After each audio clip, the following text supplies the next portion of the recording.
हाय बच्चों, तो ये वीडियो बस एक छोटी सी इन्फॉर्मेशन के बारे में है। जब हमने लास्ट टाइम अभी लाइव लिया था लो मार्क्स के लिए कि आप लो मार्क्स में किन किन यूनिवर्सिटीज़ को टारगेट कर सकते हो और अभी कौन कौन से एग्जामिनेशन है जो बचे हुए हैं जो आप स्टिल दे सकते हो।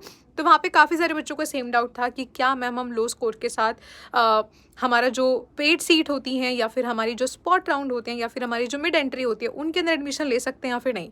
तो पहली बात तो आप लोगों को डिफरेंस ही नहीं समझ आ रहा है कि इनके अंदर होता क्या है। देखो, सबसे पहले होता है स्पॉट राउंड। स्पॉट राउंड का मतलब क्या होता है, जैसे अभी यूनिवर्सिटीज़ की लिस्ट आएगी, लिस्ट आने के बाद बच्चे वहाँ पे एडमिशन लेंगे, लेकिन कुछ बच्चों के जो है मार्क्स अच्छे होंगे और जो सेकंड लिस्ट के लिए या फिर थर्ड लिस्ट के लिए कंसीडर होना चाहते हैं, तो वो लोग क्या करेंगे, अपनी प्रेजेंट सीट को एक्सेप्ट कर लेंगे और उसके बाद जाकर के वो स्विच कर लेंगे। तो यानी कि वो सीट क्या हो गई, अब खाली हो गई है, वैकेंट हो गई है। तो जब तीनों लिस्ट कंप्लीट हो जाती हैं उसके बाद जो वैकेंट सीट होती हैं उसके लिए निकलता है आप लोगों का स्पॉट राउंड, जो कि सिर्फ उन सीट्स को फिलफिल करने के लिए होता है।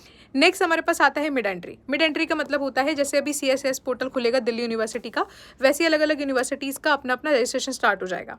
तो अगर किसी ने with in the stipulated time, जो आप लोगों का काउंसलिंग रजिस्ट्रेशन के लिए टाइम होता है, अगर आपने उसमें पार्टिसिपेट नहीं किया है तो आप जो है बाद में मिड एंट्री ले सकते हैं by giving a extra fees. ठीक है, तो वो सिर्फ उनके लिए होता है जिन्होंने रजिस्टर नहीं किया है।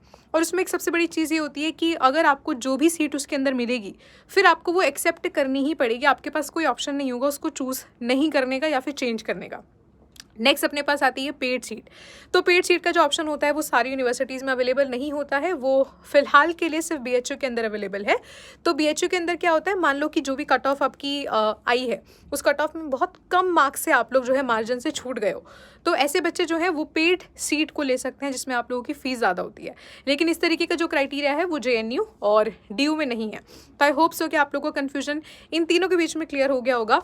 तो और अगर आपको चाहिए कुछ और कन्फ्यूजन में क्लियर करूँ, नेक्स्ट वीडियो किसके ऊपर लेके आऊँ, तो comment below and all the very best.